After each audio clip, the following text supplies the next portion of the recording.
साधारण को असाधारण बनने में वक्त लगता है।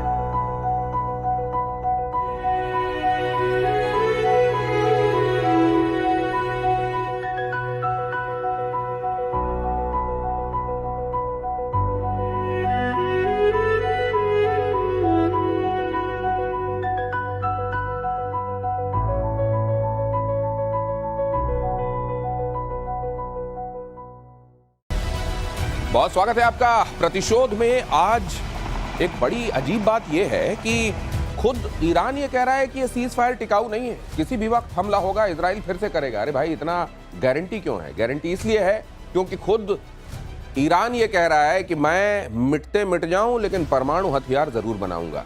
क्या अपने वजूद की कीमत पर भी परमाणु हथियार बनाया जाना किसी काम आएगा?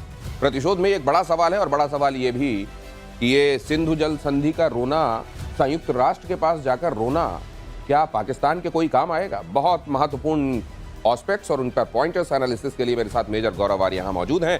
एवं मार्शल पी के श्रीवास्तव मेरे साथ जुड़ गए हैं। पहले जरा ये अहम खबर देखिए, किसी भी कीमत पर एटम बॉम्ब बनाएगा ईरान। ईरान के विदेश मंत्री अब्बास अरागची का बहुत बड़ा बयान, परमाणु कार्यक्रम को छोड़ नहीं सकते। अरागची ने कहा ये राष्ट्रीय गौरव से जुड़ा हुआ मामला है। अरागची ने कहा, मुझे लगता है अब्बास अरागची क्या मोसाद को न्योता दे रहे हैं इस तरह के स्टेटमेंट दे के? मेजर गौरव आर्य, देखिए दिनेश भाई, मैं आपको बताता हूं, जो अरागची ने बोला है ना कि ये हमारे राष्ट्र गौरव का मामला है, नेशनल प्राइड, बात नेशनल प्राइड की है ही नहीं, ये सर्वाइवल ऑफ द रेजिम की बात है। जिस दिन ये पता लग गया कि खमैनी की सरकार के पास नहीं है एटम बम, या उन्होंने मामला छोड़ दिया है इसको परस्यू करने का, इजराइल इसको निपटा देगा। आज की तारीख में कोई क्यों डर रहा है इनसे? क्योंकि क्या इनके पास न्यूक्लियर वेपन है? क्या ये अगले हफ्ते बना लेंगे? क्या ये अगले महीने बना लेंगे? इसी पशुपेश में पूरा मामला चल रहा है। कल अगर ये कंफर्म हो जाता है कि साहब ना ये बना रहे, ना ये बनाने वाले, ना इनका कोई ऐसा प्लान, इसको तो चलते फिरते को निपटा देगा। तो खामेनेई क्या अपने वजूद को बनाए रखने के लिए ये स्टेटमेंट दिलवा रहे हैं? क्या खामेनेई कुर्सी पर तभी हैं, या उनके ये जो पूरा उनका कॉन्ग्लोमेरेट है, ये अब्बास अरागची भी है, तभी तक कुर्सी में है जब तक ये परमाणु हथियार वाला राग अलापा जाएगा, वरना इनका अस्तित्व खत्म? मुझे एक बड़ी सिमिलरिटी सी लग रही है इन शो में, कहना चाहूंगा। इराक में सद्दाम हुसैन क्या कहते थे? वही कि मैं बम बनाऊंगा और मैं यहाँ जाऊंगा, वर्चस्व स्थापित करूंगा, और इंस्पेक्टर्स को आने नहीं दिया। क्या हाल हुआ? तो क्या आप ये सोच भी सकते हैं कि अब खामनी का हाल भी वही होने वाला जो वेपन ऑफ मास डिस्ट्रक्शन की जो बात हुई? नहीं, लेकिन फिर तो अमेरिका को कुछ मिला नहीं, लेकिन उसने कर तो दिया ही वो इराक का। यहाँ भी नहीं मिलेगा। यहाँ तो वही मिल जाएगा जो 450। तो ये तो आबाइल मुझे मार वाली बात है ना अपने देश। बिल्कुल आबाइल मुझे मार वाली बात है, लेकिन जो गौरव ने बोला बिल्कुल सही है। अपने आप को रेलेवेंट रखने के लिए, अपने रेजीम को रेलेवेंट रखने के लिए कभी कभी आप इतना अपने ऊपर ही घातक प्रहार करते हैं। अच्छा। वो सुसाइडल होता है, ये सुसाइडल होने वाला है। और वही ज़ेलेंस्की कर रहे हैं वहां यूक्रेन में। बिल्कुल। ये इन लोगों को समझ में नहीं आ रहा है कि जब इन्होंने ऐसा काम किया, वेस्ट जो खास तौर से अमेरिका, और इस बार तो इजराइल भी भिड़ा हुआ है, आप देखिएगा इतनी सिमिलरिटी आएगी कि ये खामेनी भी इराक जो सद्दाम हुसैन के दायरे में नजर आएंगे। तो ये आपको, ये एक बड़ी अजीब बात है, लेकिन यही सत्य है, यही विडंबना, ये बड़ी आयरॉनिकल बात है, लेकिन यही सच है कि खतरा इतना बड़ा इसलिए आमंत्रित किया जाता है ताकि उस खतरे के बेसिस पे अपनी कुर्सी बचाए रखा जा सके। और ये एक तरीके से ब्रिंकमैनशिप है, थोड़ा इधर या उधर और लेने के देने, जैसा इराक को एक बार भुगतना पड़ चुका है। क्या ईरान उसी राह में है? ईरान के परमाणु प्रण पर ट्रंप ने पलटवार किया है। एटमी कार्यक्रम को आगे बढ़ाया तो अटैक होगा, ट्रंप ने कहा। ईरान को लेकर अमेरिका का रुख साफ है। ट्रंप ने कहा ईरान को एटम बॉम्ब बनाने नहीं देंगे। ईरानी विदेश मंत्री ने एटम बॉम्ब बनाने की बात कही थी। ये इस तरीके का ये आपको तब करना चाहिए जब ये ताकत का अंदाजा हो जाए कि अगर मैं उकसाऊंगा भी तो मेरा वजूद तो बचा रहा है। अमेरिका और इजराइल जिस दिन चाहेंगे उस दिन ईरान के लिए लेने के देने पड़ जाएंगे। फिर इस तरह के बयान क्यों? दिनेश भाई, साफ सीधी बात है, मैं आपको बताता हूं, ये सारा मामला अमेरिका ने ना रायता फैला दिया।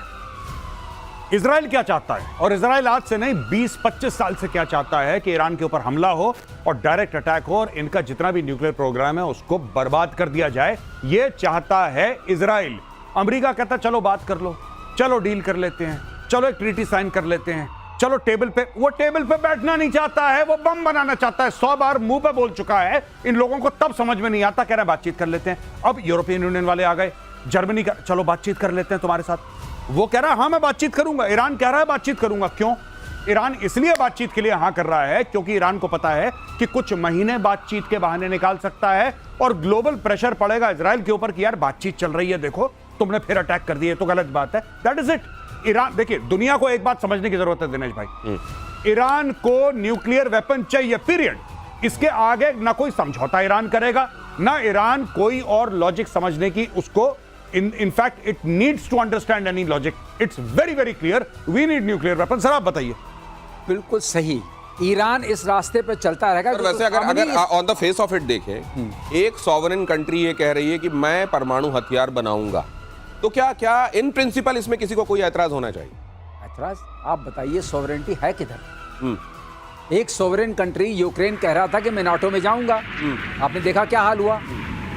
यहाँ तो वही है जो कहते हैं जिसकी लाठी उसी की भैंस। या फिर इसलिए क्योंकि ये सोवरेनिटी तक नहीं है, आपका हमास भी है, आपका हिजबुल्ला भी है, आपका हूती भी है, और इसलिए ये खतरे में, इसीलिए सब खतरे में है। और जहां तक जब तक हमास, हिजबुल्ला, हूती और ये सब कार्यक्रम चलता रहेगा, ईरान के ऊपर प्रेशर रहेगा। ईरान बम बनाना चाहता है, ये 10 बार कह चुका है। सर मैं ये सोचता हूं, प्लेबुक जो खुल रही है, इतना बड़ा रोग स्टेट पाकिस्तान है, अगर आप पाकिस्तान के साथ ये गवारा कर सकते हैं कि उसके पास एक न्यूक्लियर हो और उसके यहाँ अगर हमला हो जाए तो आपको पसीने आने लगते हैं, तो फिर ईरान के पास भी होने दीजिए ना। उसका कारण है Pakistan is a useful idiot. Pakistan किराए पे चलने वाला देश है। पाकिस्तान को अलाउ इसलिए करा न्यूक्लियर वेपन लेना क्योंकि उस वक्त अमेरिका को अफगानिस्तान में बदमाशी करनी थी, लगातार बदमाशी करनी थी। सोवियत रशिया जो था वो वहां पे सोवियत रूस बैठा था, 79 और 89 के बीच की बात कर रहे हैं। तब बहुत ज्यादा टेक्नोलॉजी अमेरिका, देखिए अमेरिका ने नहीं दिया, मैं ये नहीं कह रहा अमेरिका ने दिया, अमेरिका ने ऐसे कर लिया, आंख बंद कर ली, कान बंद कर लिया, मुंह बंद कर लिया।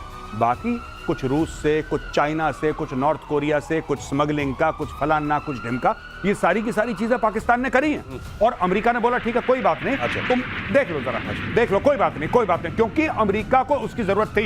ईरान की जरूरत है? नहीं है, नहीं है। जिस दिन ईरान की जरूरत पड़ेगी यही अमेरिका बोलेगा इजराइल को भाई बम मत बांधना, ईरान हमारा भाई। लेकिन मैं ये कह रहा हूं कि ईरान को ये नैरेटिव कोई देता क्यों नहीं, वो दुनिया में कहे ना कि अगर पाकिस्तान के पास हो सकता है तो मेरे पास क्यों नहीं, ये ईरान को कहना चाहिए ना। नहीं देखिए, आपने खुद मुख्तारी की बात करी, आपने सोवरेनिटी की बात करी।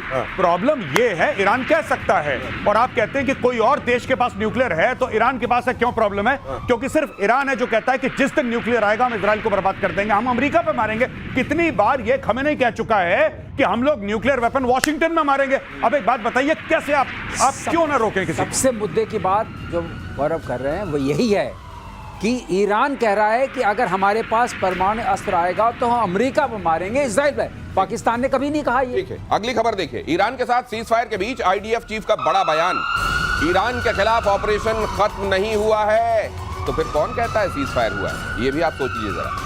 आईडीएफ चीफ कह रहे हैं कि ऑपरेशन तो खत्म हुआ ही नहीं है, इजरायली सेना लंबी लड़ाई के लिए तैयार है। ये भी मुझको लगता है सर ऑपरेशन सिंदूर जैसा स्थिति है कि ऑपरेशन जारी भी है, ऑपरेशन पॉज भी है। इसको लेकर जो एम्बिग्विटी वाली स्थिति है बिल्कुल वही यहाँ पर ही चल रहा है। देखिए जो दंड और भेद के बीच का है ना बैलेंस, दंड और भेद का चल रहा है। यानी कि आईडीएफ जो है, आईडीएफ अपने आप वो हवाई जहाज नहीं उड़ा रहा उनके एयर स्पेस पे, वो बमबारी नहीं कर रहा, लेकिन हर तीसरे दिन हम लोग प्रतिशोध में क्या कवर करते हैं? तेहरान में एक ब्लास्ट हो गया, यहाँ पे एक बिल्डिंग ढह गई, वहां पे एक हमला हो गया। ये कौन करवा रहा है? ये अपने आप हो रहे हैं हमले। उनके जो ऑयल रिजर्व्स हैं यहाँ पे या उनकी रिफाइनरीज हैं, उनको कौन वहां पे जाके बम मार रहा है? उसके अंदर एक्सप्लोजन कैसे हो रहे हैं? तो मुझे लगता है कि ये कार्रवाई ऑनगोइंग है, आईडीएफ ना कर रहा। अच्छा, तो आप कह रहे हो कि इसकी सिमिलरिटी जरा दूसरी तरफ भी देख लो कि बलूचिस्तान ने वहां पर आर्मी का एक पूरा कॉन्वॉय उड़ा दिया। आप ये कह रहे हैं कि यही सिमिलरिटी अगर ड्रॉ करना चाहते हो, देखो सिंधु समझौते को लेकर वहां यूनाइटेड नेशंस में रोने गया है पाकिस्तान। अगर वही कहना चाहते हो तो जरा ये भी देख लो कि कैसे टीटीपी के लिए रो रहा है, चूड़ियां तोड़ रहा है पाकिस्तान। क्या यही समझाना चाह रहे हैं आप? मोटा मोटा। अच्छा, अगली खबर देखिए। इसी में इजराइल में आयरन डोम की जगह लेगा लेजर वेपन। अब ये क्या है जरा वो भी समझिए, जगह लेगा या उसी में इजाफा होगा ये भी समझिएगा। आईडीएफ ने आयरन बीम और Iron Beam M Light Beam नाम दिया इसे। आयरन डोम के मुकाबले आयरन बीम की कीमत लगभग 0 जैसी है। हिजबुल्लाह के ड्रोन हमले के खिलाफ लेजर वेपन का ट्रायल कामयाब। क्या है सर ये? देखो ये ऐसा है कि इन्होंने एक और लेयर लगाई है। अभी इस उसमें इनको पता चला कि जो हम मिसाइल्स खर्च कर रहे हैं वो महंगी बहुत है। तो अब ये वाला जो है ये बिजली के बल्ब की तरह है। लेजर है 100 किलोवाट्स का। तो जो ड्रोन, छोटी मोटी चीजें आएंगी, ड्रोन से एयरक्राफ्ट वगैरह, उनको ये डिसेबल कर देगा और कुछ को मार के गिरा देगा। तो लेजर, अब उसका नाम रखा है उन्होंने आयरन बीम। वो आयरन डोम था जिसको सपोर्ट करती थी इंटरसेप्टर मिसाइल्स। उनका कॉस्ट होती थी 30,000, 40,000, 100,000 कंडेंस्ड और डॉलर्स। बहुत घनत्व वाली लेजर बीम होंगी बहुत सर। घनत्व वाली लेजर बीम है। लेजर बीम से आजकल आई सर्जरी होती है। हाँ। उसी को अगर आप पथरी भी तोड़ी जाती है सर। हाँ, मिलियन टाइम्स अगर आप बड़ा कर दें, हाँ। उसकी बीम की वही खास बात ये होती है, और वो काटती है लोहे को। तो लोहे ईरान को वाली काटती पथरियां है। टूटा करेंगे यही सर। पथरी, मैं यही कहने वाला था, बिल्कुल ठीक बात। सरलीकरण हो तो ऐसा हो पथरी कि भैया वाली- ईरान की पथरी टूट रही है। पथरी वाली चीज है और पथरी तोड़ेगी। तो सर ये इसमें खर्चा इसीलिए नहीं आएगा, जब चाहे बीम मारो, बंद कर दो। बीम मारो, उसमें कौन सा तुम्हारा कुछ चला बीम गया? ऑटोमेटिक है। हाँ। बीम जाएगी, निकलेगी, एक बस्ट आएगा, आपको खत्म किया, दूसरा बस्ट, तीसरा burst, and you can do it very fast. बहुत फास्ट कर सकते हैं। सर ये क्या है, फाइटर जेट्स और बाकी चीजों के लिए इस्तेमाल नहीं हो सकता? बिल्कुल इस्तेमाल हो सकती है। फाइटर जेट्स में जाएगी, अगर किसी तो मिसाइल के खिलाफ क्यों नहीं हो फाइटर सिस्टम को हट कर देगी तो फाइटर जेट भी तो disable मिसाइल हो को क्यों जाएगा। नहीं हिट कर सकती सर ये? मिसाइल को हिट करने वाली बात ये होती है कि ये जा करके इसमें सीकर नहीं, नीचे से गवर्न होती है। अच्छा। मिसाइल में क्या होता है, मिसाइल को पकड़ने के लिए थोड़ा आपको dodge ले सकती नजदीक है। जाके आंखें खोलनी पड़ती हैं, तब जाके देख के मारना पड़ता है। अच्छा। क्योंकि थोड़ा उसका जो दिखता बहुत कम है। तो सर जो भी बिल्कुल सही। चीज बीम को छका सकेगी वो खुद को बचा सकेगी। तो वो तो सर, वो तो ड्रोन भी बीम को छका सकता नहीं है। पाएंगे आप। हाँ। बीम को छका नहीं पाएंगे। अच्छा। लेकिन जैसे दूरी बढ़ती जाएगी तो बीम की ताकत भी थोड़ी बीम की ताकत, अच्छा, इसीलिए ये मिसाइल वाले मामले में कुछ कमजोर हो सकती है, लेकिन लेजर बीम सर ये क्या क्लोज उसमें काम आएगी। ये ठीक है। तो क्या ये एडिशन बाकी जगहों की फोर्सेस पर, इंडिया और बाकी जगहों पर भी होने वाला है लेजर बीम का जल्दी? नहीं नहीं, बिल्कुल इंडिया में Already तो है। सर है हमारे इंडिया में पास, हो चुका है। हमारे अच्छा। पास है ये टेक्नोलॉजी। हमारे पास काली 5000 है। काली 5000। उसका नाम है काली 5000। अच्छा। हाँ, ओके। और वही लेजर बीम है। अच्छा अच्छा अच्छा अच्छा। इसकी चर्चा प्रतिशोध में शायद तो हम लोग कर चुके हैं। एयर डिफेंस सिस्टम वो जो इंटीग्रेट किया जाता है उसमें इसमें काली का भी इस्तेमाल होता काली है? भी इंटीग्रेटेड है। ओहो हो। तो अच्छा। इस सारे को आपको इंटीग्रेट करना पड़ता है। ओके। सबसे बड़ी जो कहावत है, सबसे बड़ी जो प्रॉब्लम आपकी है कि आपका जो भी सिस्टम है अगर ISCCS में इंटीग्रेट हो गया, आकाश तीर में इंटीग्रेट हो गया, अब आपके लिए वो एक साधन सर ऑपरेशन सिंदूर में यूज करा था ये लेजर वाला। लेजर वाला ऑपरेशन सिंधु में मेरे पास कोई इसका दृष्टांत हम लोगों ने सुना नहीं सर इसको यूज करते हुए। हाँ। मतलब लेकिन- क्या वो नौबत नहीं आई थी इसलिए? नौबत नहीं आई। शायद वो नौबत नहीं आई हो, क्योंकि जो ICCS की बात कर रहे हैं सर, वो अपने आप डिसाइड करता है कि कौन सा प्लेटफॉर्म कब एक्टिव हो। अब एक्टिव होगा। और अगर आपकी इसमें आपका कुछ जाता नहीं है, आपको एक बर्स्ट मारना है बीम का, तो फिर तो बड़ा आसान है, इससे कम से कम ड्रोन वगैरह से निपटने के लिए अच्छा है। आने वाले युग में हाँ। अभी तो ये छोटे वाले शॉर्ट रेंज के लिए आ इवॉल्व रही हो है। रहा है क्या सर टेक्नोलॉजी अभी? ये इवॉल्व हो रही है, बहुत ओह। इवॉल्विंग टेक्नोलॉजी है। लेजर बीम वाली टेक्नोलॉजी इवॉल्व हो रही है और हमारे